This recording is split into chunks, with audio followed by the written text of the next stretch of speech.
Womanjika everyone, or welcome in Wiggenraad language to our Parks Victoria Reconciliation Takes Action student webinar.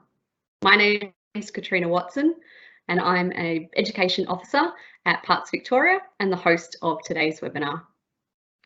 Acknowledging the people whose country you're meeting on is a way of saying thanks for having me and helps us to build strong and respectful relationships with the first people of Australia and the land that we all now call home. So let's start off today's session by saying thanks for having me. For most of my life, I've lived and worked on the lands of the Wurundjeri people. I acknowledge and pay my respects to the Wurundjeri people, the traditional owners of the lands in which I currently stand. I would like to pay my respects to their elders, past, present and emerging, and acknowledge any Aboriginal or Torres Strait Islander peoples who may be joining us today, and pay my respects to their elders. Today we have students joining us from all over Victoria, from Tawonga to Nullaware. We're all so lucky to play, learn and live on the lands and waters of the oldest living culture on earth. You may wish to acknowledge the traditional owners of the lands in which your school or home is located by writing down or drawing your own. Thanks for having us while you're listening today. More than a word, reconciliation Takes Action is this year's National Reconciliation Week theme.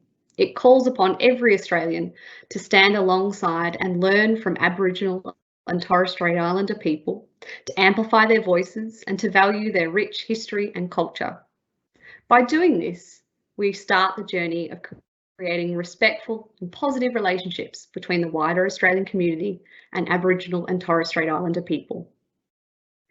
Parks Victoria manages over 4 million hectares of Victoria's parks and reserves. We recognise that Aboriginal people have sustainably cared for this land for thousands of years and have a cultural commitment to protecting its unique natural and cultural features. Parks Victoria is proud to have the opportunity to work with traditional owners to care for this special country. Within Parks Victoria, we have a team called Managing Country Together, which guide us to create strong partnerships with traditional owners.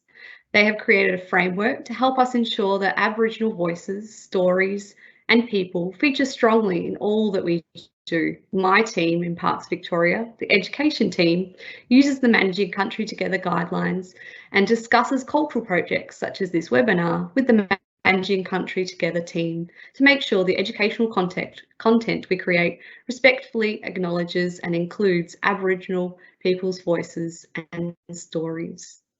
Today we are joined by 4 Parks Victoria employees who are here to share their reconciliation journey with us. Katherine is the Aboriginal Heritage Coordinator for the East Region of Victoria on Gunai country. Welcome to the panel, Katherine. Can you tell us a little bit about yourself and your role at Parks Victoria? Thanks for having me, everyone. Kanapa, thank you, in Gunai language. So first off, I'd like to acknowledge our traditional owners and the Aboriginal people here with us today and thank them for the lands that we are living on today and all the knowledge that they have of country that they bring to us every day. I am a Gunai Nigerio Monero woman, which means that I come from Gippsland, or I live in Bairnsdale, which some of you may know, and work within the mountains in East Gippsland or Eastern region of Parks Victoria. I support management of cultural heritage within Parks Victoria to ensure that Parks is respecting Aboriginal heritage and that within the landscape that we manage. Thanks, Katherine. Vanessa is our next panellist. She is an education officer in the Geelong area on Wurundjeri country. Welcome, Vanessa. Can you tell us a little bit about yourself and your role? Hi, I'm Vanessa and I'm an education officer with Parks Victoria. Before I do any more introductions, I would like to acknowledge the traditional owners of the Yuyangs and Serendip Sanctuary, the Wurundjeri people, and recognise their strong connection to their country. I would like to pay my respects to elders and ancestors past, present and emerging. So my team, the Geelong Area Education Team, engage students and visitors with the natural and cultural values of Geelong Area's parks. We mostly deliver programs at Serendip and the You Yangs Regional Park. Thanks, Vanessa. Next, we have Clinton joining us. Clinton is the Regional Aboriginal Heritage Project Officer out in the East Region on Gunai-Kurnai country. Welcome, Clinton. Can you tell us a little bit about yourself and your role?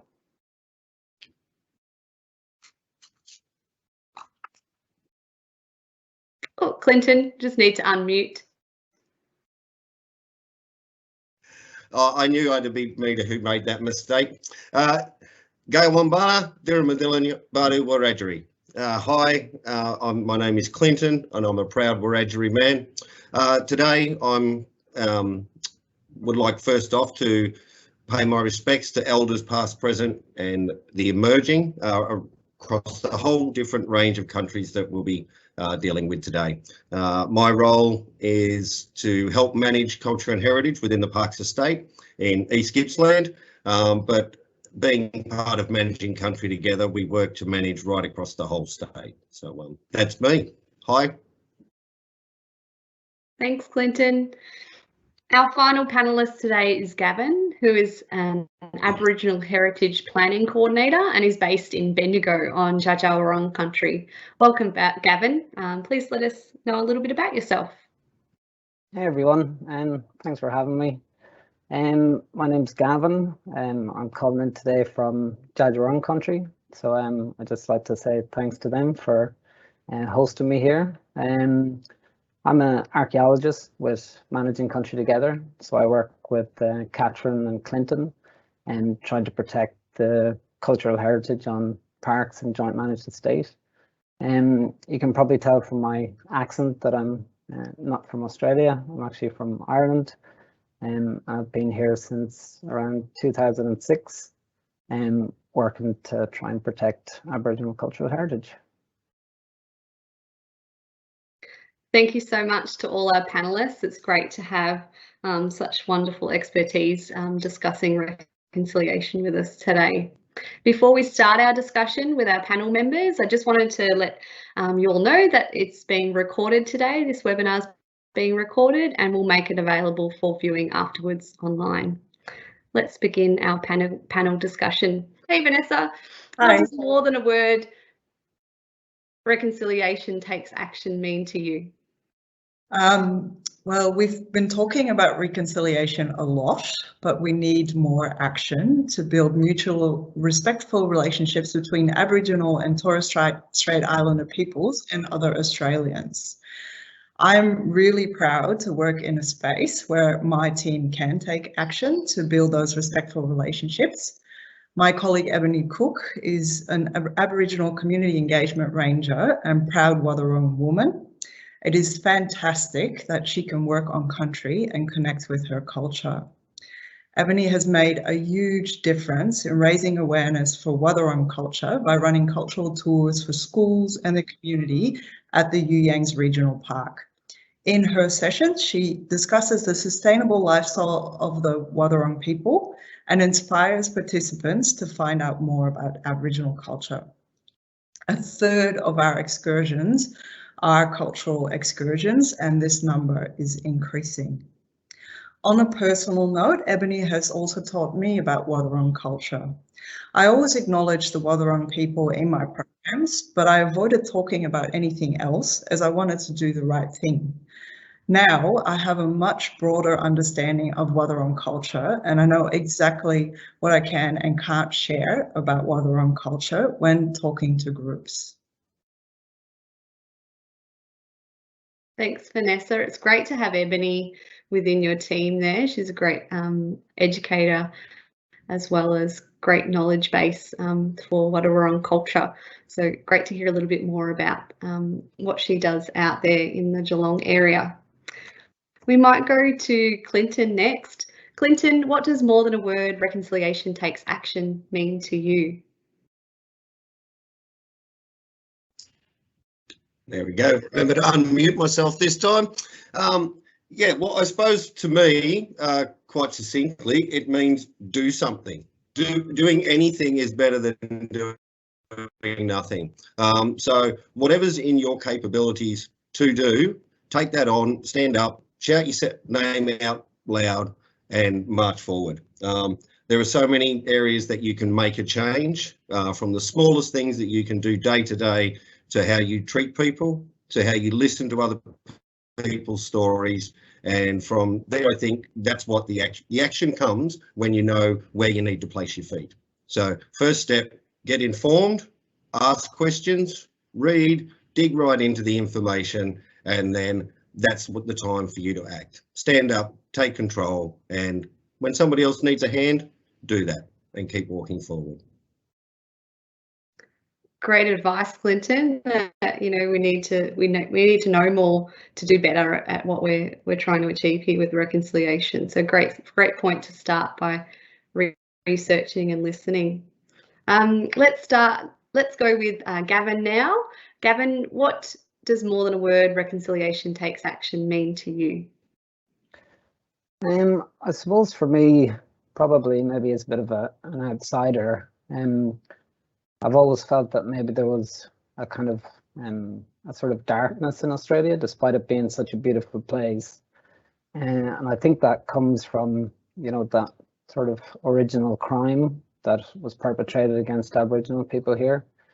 And I think it's a very difficult thing to reconcile, and it's a very difficult thing to talk about for a lot of people. And I think, you know, that itself can't be met with just talking. We need to find ways that we can sort of act together to sort of build a better Australia.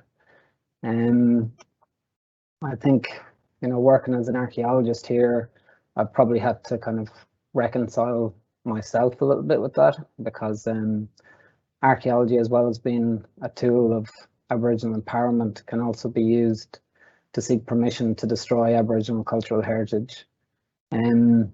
So even if we had nothing to do with those things, non-Aboriginal people that live in Australia still kind of own a little bit of that crime. And we just need to keep on working towards anything that we can do. As Clinton was saying, you know, anything you can think of to do, and the best thing to be is informed. And I think if we can chip away at that, while we can never fully atone for it, I think we can make a better Australia. Great point, Gavin. There's, you know, lots of wrongdoing has happened in the past, and we need to acknowledge that to move forward. Next, I think we have Katherine back on the line. We had a few technical issues, but I think Katherine's back with us. So Katherine, would you mind reflecting on the first question? What does more than a word reconciliation takes action mean to you? Yeah, thanks for that. And yeah, I lost power for my whole house, so there's quite technical difficulties there. But a flick of a switch has fixed that in switch box, so that's pretty good. Yeah, so for me, reconciliation, I think taking Gavin and Clinton's points, and apologies, Vanessa, I missed your discussion, so if I repeat anything that you've said, I apologise about that. But for me, reconciliation is about understanding that it will take small steps for everyone, and everyone can do that themselves. Everyone can learn. They just need to want to learn. And by that drive of wanting to learn and listen and understand and talk to Aboriginal people, and challenging what was previously taught to those that are before us. So, you know, our older generations, our parents, our grandparents, you know, challenging what they've learned and what they were told by what we've learned through new knowledge, through new understanding of the history, is the way that we can reconcile and that we can work together and understand what has happened in the past, and to build a greater future and a better future where it's more inclusive of all of us, not just Aboriginal people, but all people together. We just have to understand and respect and recognise that the past is what has happened, and that is true, but not to repeat those pasts. That is how we'll work together and become greater together.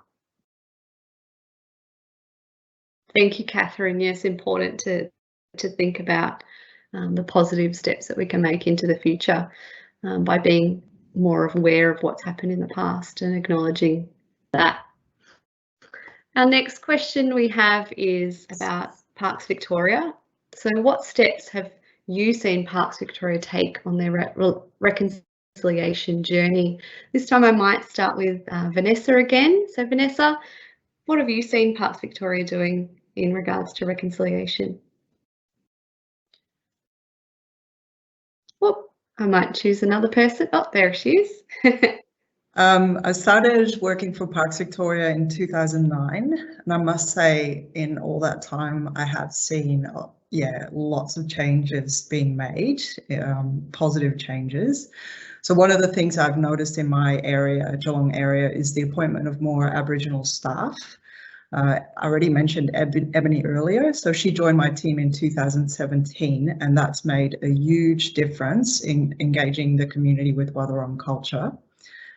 To protect and manage cultural heritage, Aboriginal heritage coordinators were appointed a couple of years ago. So anyone who undertakes projects on country needs to go through an approval process. So that's been a big positive change. And I've also seen an increase of joint management in areas like Bendigo, where Parks is working with the Dja Dja Wurrung.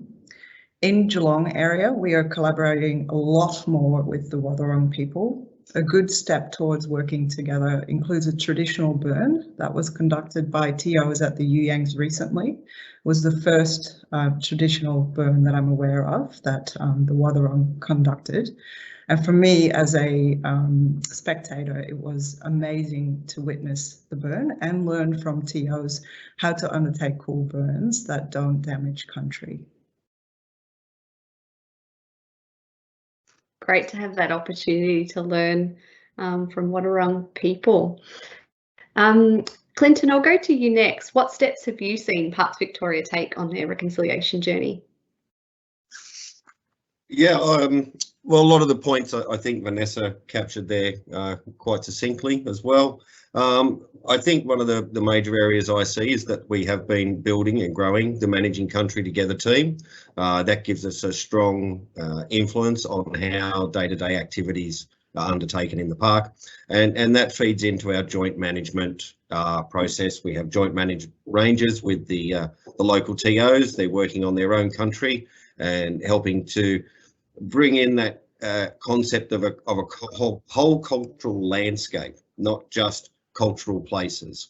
And by following along those footsteps, that allows people to then have that day-to-day contact with Aboriginal people who are working on their own country. And that's one of the strongest ways that we can build that reconciliation between staff and then the people who are coming to visit our amazing parks that we have all over this state. And I'd like to put it forward that Parks a couple of years ago has really been focusing on following best practice. So whatever we think we can do better, that is how we follow that line, and I think that'll carry us a long way into the future. Thanks for that, Clinton. Just for the audience listening, you might have heard the acronym TO being mentioned a couple of times. It's a shortened version of traditional owners, so recognising the First Peoples of Victoria. Next, we'll move on to Gavin with the same question. What steps have you seen Parks Victoria take on their reconciliation journey, Gavin? I haven't been with Parks too long, but I came over initially to work in joint management, and I moved from Western Australia because I very much like the concept of joint management, and I felt that it was sort of moving in a direction that was kind of reinstate Aboriginal people in southeastern Australia and back to being the custodians and the managers of their land. Aboriginal people probably looked after this entire continent for 65,000 years, and it would seem even from explorers' accounts that they were doing a really good job. That a lot of people said that the place looked like a park, you know, the way they had sort of manicured it and controlled it using fire and other land management practices. So I think joint management and, you know, looking more to traditional knowledge and Aboriginal science as a way to manage, I think it's going to pay big dividends for how we confront climate change, and you know, it's a better way to manage the country, and who better to show us how to manage it than the people that have managed it since time began. But I think there's probably still a lot of work to do for Parks Victoria in this space. Thanks, Gavin. Yeah, great to take on board sustainable land management practices from our First Nations people. Katherine, could I get your thoughts on what steps you've seen Parks Victoria take on their reconciliation journey? Yeah, no worries. Parks Victoria, you know, is really heavily engaged in traditional owners on all lands in all areas that they traditionally came from. So, you know, we talk about with how we manage our park, but, you know, integrate that sustainable cultural concept and that cultural lens over the park. Parks, you know, has increased its engagement, has increased its awareness and respect to cultural places that it was managing. You know, we've got a lot more new processes in place to support that and ensure that that is at the front of our mind, that when Clint talks about best practice, that we think that heritage first. And we always think that there is heritage within that landscape first, and we manage it as if there is heritage in that landscape, and we don't sort of manage it without that proof. So we go through, you know, we look at the park as if, you know, we know that it's a cultural place first, and then we work back from there, basically. Thank you, Katherine. We'll move on to our third question. Whenever we're talking about reconciliation, it is a journey, it is a process, and you know, there's always more steps that can be taken. So this next question is, what else can Parks Victoria do to strengthen relationships between the wider Victorian community and the Aboriginal and Torres Strait Islander peoples? Clinton, could I get your thoughts on this question first? Yeah, thank you for that. Well, my first thought is that I think we need to continue to build the framework that actually enables and encourages very clear and concise communication. I think that's our first thing that we need to do to make sure that communication is clear, or otherwise messages get mixed and lost in there. The main benefit that we can get out of that is that we need to build trust. As I'm sure a lot of people can understand, the Aboriginal community does not necessarily have a lot of trust when it comes to government. So we need to make sure that we're building that trust through coordinating outcomes and making sure that those outcomes suit community.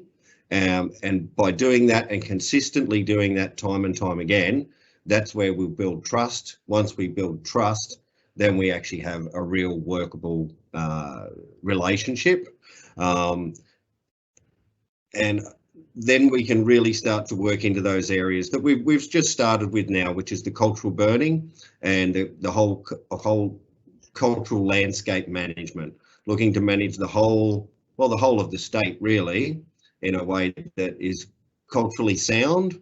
And then the benefits will actually come back to the whole community, because when our activities are culturally sensible, it means that we're looking after the land that we live on. And, you know, there's our mother. Without her, what have we got? So I think that's the best thing that we can do, and that's what needs to happen to move forward. Beautifully said. Thanks, Clinton. Gavin, where else do you think Parks Victoria can go in terms of reconciliation? Yeah, I think there's still quite a lot of work to do, Katrina, and Clinton was talking earlier about you know, these places in Victoria's, you know, their cultural landscapes. We break it into places, and those places can be registered. And I think on Parks Estate there's something like 13 or 14,000 of these places registered, but we've really only properly surveyed a very tiny fraction of the parks.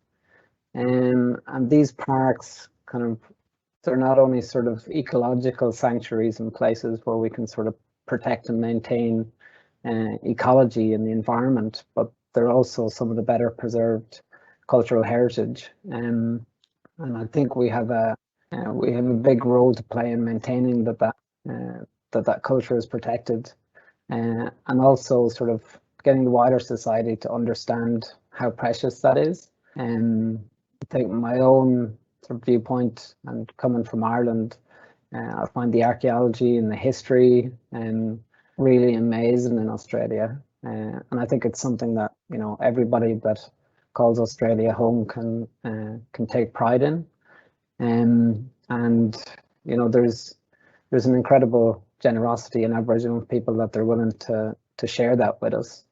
And I think parks just need to, you know, create the space where that knowledge transfer can happen until people are in a position where they have sort of more direct custodianship of that cultural heritage. Great reminder there, Gavin. Katherine, can I get your thoughts on Parks Victoria and where we can go next?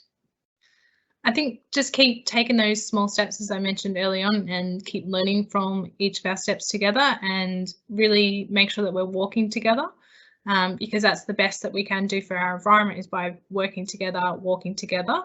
We will learn together, and then therefore we'll grow together. A lovely analogy that we're in it together.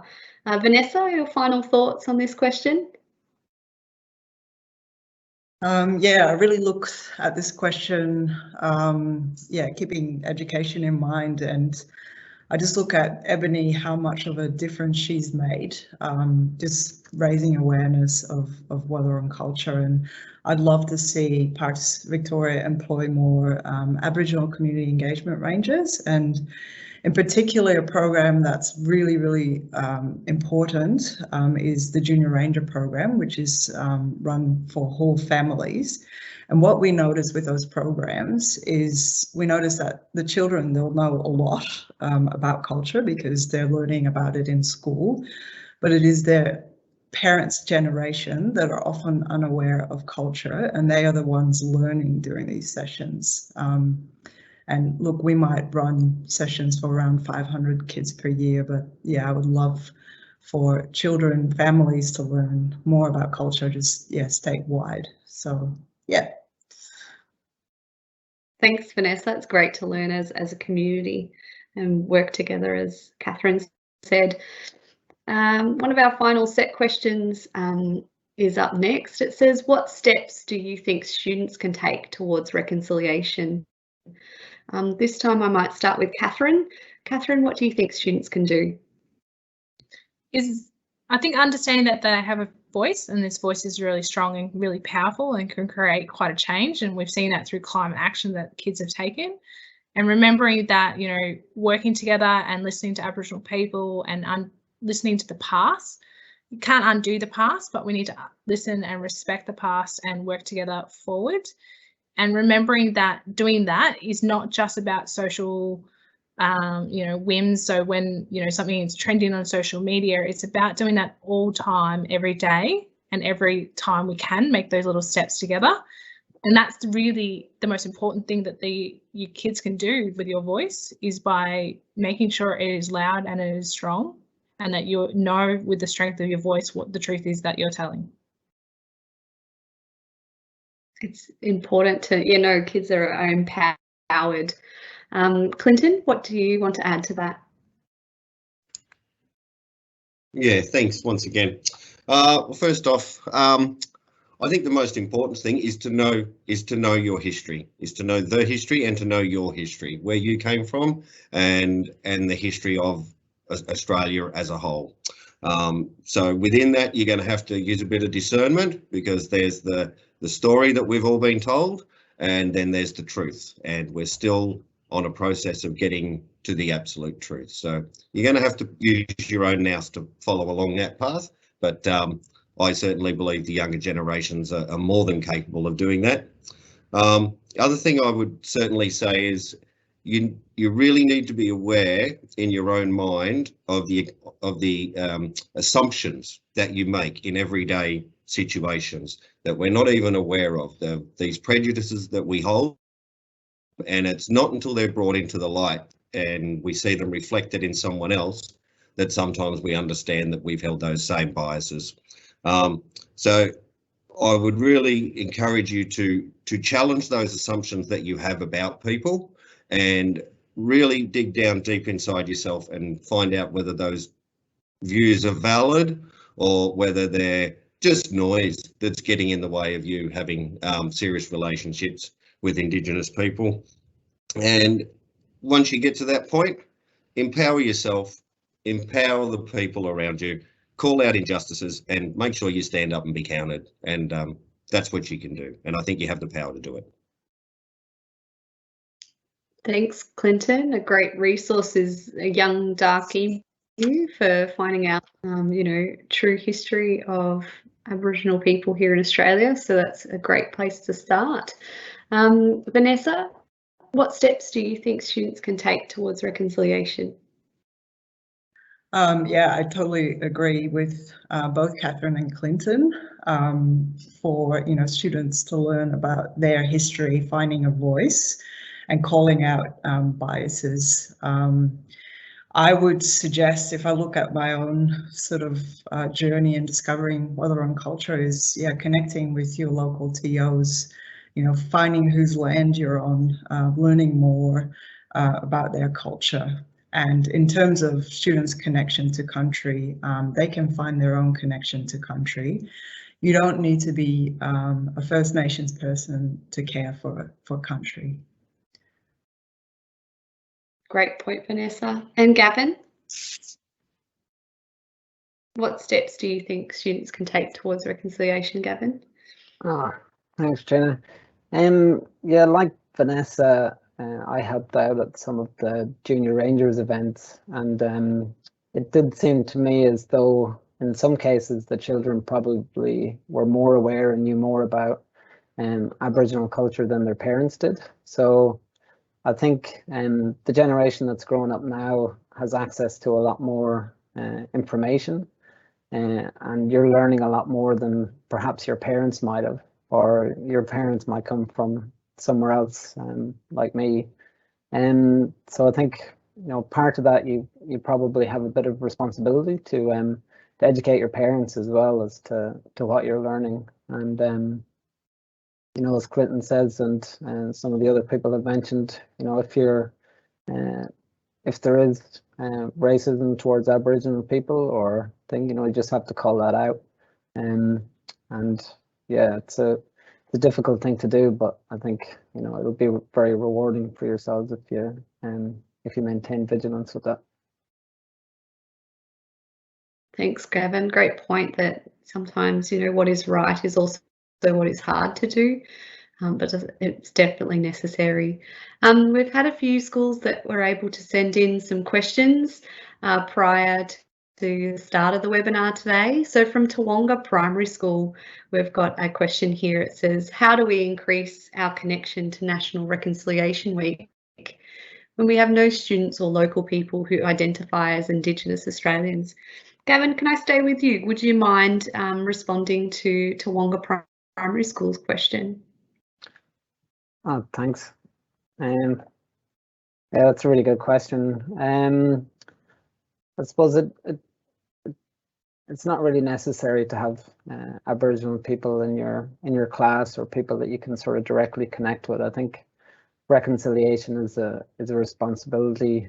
A lot of it will fall to non-Aboriginal people, and because we're the ones that need to reconcile essentially. So in terms of practical advice, I think it goes back to education. You don't need to look for other events. You can create your own event. Things like this are important. Just starting conversations and talking about it, and just watch out for everything that you can do personally and as a group. Thanks, Gavin. Important reminder. Katherine, I might throw to you next. Why is reconciliation important in Australia? It's important because we haven't been able to reconcile with our past and the harm that has happened to Aboriginal people through the colonisation of Australia to what we currently have today. And so we have to go through this journey together to learn about the past, to understand the truth of the history, and to work together to not repeat those past injustices.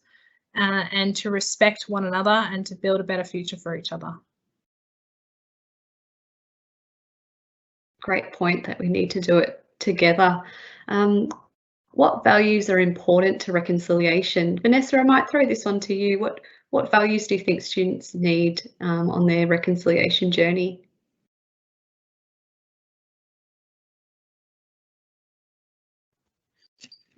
Some values, yeah, just being open to, wanting to learn more about your, local TOs, learning about their culture, and being respectful, calling things out, as I mentioned before. If anyone says anything disrespectful about Aboriginal people, calling that out.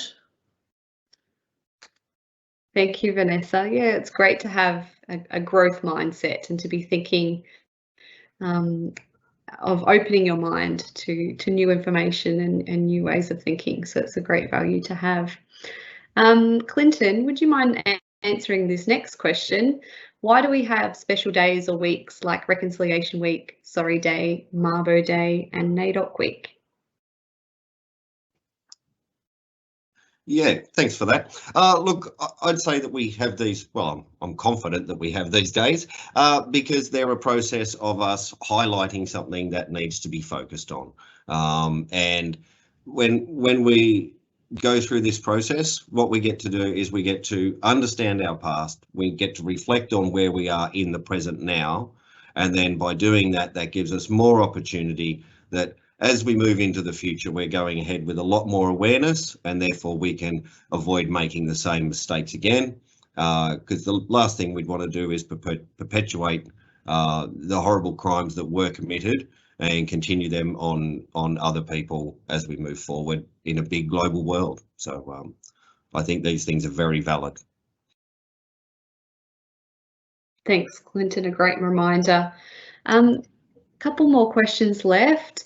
Might throw this one to Gavin again. Gavin, what's the difference between NAIDOC Week and Reconciliation Week? I suppose NAIDOC Week is probably more about celebrating Aboriginal culture, and I think Reconciliation Week is more about looking at the past and trying to reconcile with that. So it's about exploring our response to those crimes, whereas I think NAIDOC Week is more about celebrating that rich and amazing culture. Thanks for clarifying that, Gavin. Beautifully said. Another question we have here is, what future steps do you think Australia should take towards greater recognition of Aboriginal and Torres Strait Islander peoples? Clinton, would you like to respond to that one? What are the future steps that we as a whole nation can do? Yeah, thanks for this question as well. I think this is a really important one. Look, and this is, first of all, I'd like to say, this is my perspective and my perception. I in no way speak for all Aboriginal people, like nobody speaks for everyone.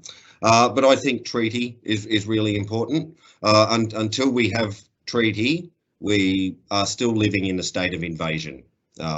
So until that's sorted out, we can't really say that we're living in a homogenous, one big society all living together. And I think a major part of that will actually be a voice to government. I think people would have heard about the Uluru Statement, and I would encourage people to take the time and actually read through that and try and put yourself in the place where you can feel what that was trying to get across to the wider community. I think we need to listen and implement the knowledge about our what is that cultural perspective and the roles and responsibilities that we have to the land and all peoples living on it. And by doing that, then I believe that that's our path towards healing country, and by healing country, we can heal society. And I think that's the best way for us to all move forward. Thank you so much. Yeah, it's great, Clinton. Some great terms and some areas of reflection and research that students can do there, so they can look into the treaty that's happening, the process that's happening here in Victoria, look into that. You can also look at the Uluru Statement from the Heart and see what that's all about and where that's going. So some great terms there for students to look up as well. The last question that I'd like all our panelists to sort of reflect on and to end our webinar today is, what is the main takeaway that students should have from this webinar? So I might start with Vanessa. Vanessa, what do you think students should take away from the reconciliation webinar today?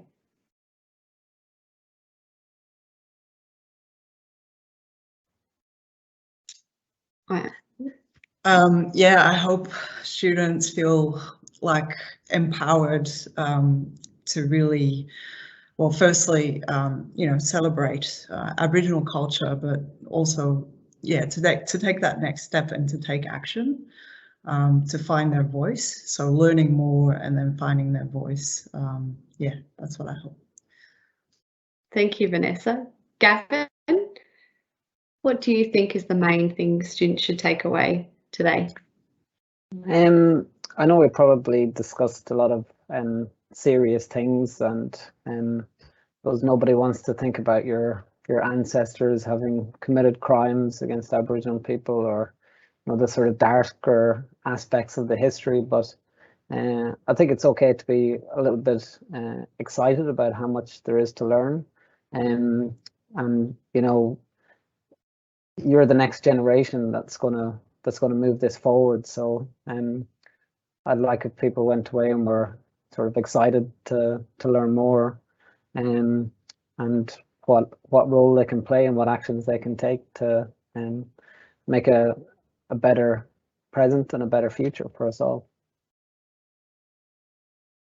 It's a great way of summarising, Gavin, that we should feel empowered after today's discussion. Clinton, what would you like the students to take away from today's session? Yeah, thank you. First off, I think it really needs to be acknowledged, and what I think the students should take away from this is that you really can do amazing things. If you commit to meaningful change, that's what will drive you onwards and will give you the power to stand up when those times are difficult, which we mentioned. And going down this pathway, if you're going to be willing to stand up and be a real supporter of reconciliation, you will have difficult times and there will be challenges. But I think also what you really can take away is we can acknowledge that there has been a lot of progress made already. If we were sitting here having this discussion 50 years ago, we wouldn't be sitting here having this discussion. It did not exist. It wasn't on the national radar. So, and once you acknowledge that we have been able to make progress, then you can use that to drive you on and say, well, look what we have done, look what we have achieved, and that will give you the energy and the strength to continue on and make those big changes that the world really requires. Thank you, Clinton. Positive outlook there. Katherine, your final thoughts. Yeah, thank you, Katrina, and thanks everyone for joining us today. It's been really great, and you know, being here, being a part of the conversation is really what's the steps that are going to create a change in this world. And together we can do that. I think, you know, learning whose country that you live on, who the traditional owners or the Aboriginal people, where you live, where your house is built on, and acknowledging that they were the people here before, that our ancestors came here to the shores of Australia. You know, making sure that you are questioning and keep questioning everything that you were taught, because that's how you're going to learn more, that's how you're going to grow and know that the truth is being told. So keep asking those questions, keep driving that change, and remember, you know, true reconciliation isn't about you know, what is trending on social media. It's about doing it every day. All those little steps together will bring together a greater future for all of us. Thanks so much, Katherine. This concludes today's webinar. We hope this session has helped you understand the importance of reconciliation and some steps you can take to build respectful relationships with the Aboriginal and Torres Strait Islander people of your community. We will make the recording of today's session available on Parks Victoria's Learning in Nature YouTube playlist over the next few weeks. If you happen to think of further questions for our team, then please email them to education@parks.vic.gov.au. A big thank you to our panellists, Katherine, Vanessa, Clinton and Gavin, for sharing your time and thoughts on such an important topic. Thanks everyone.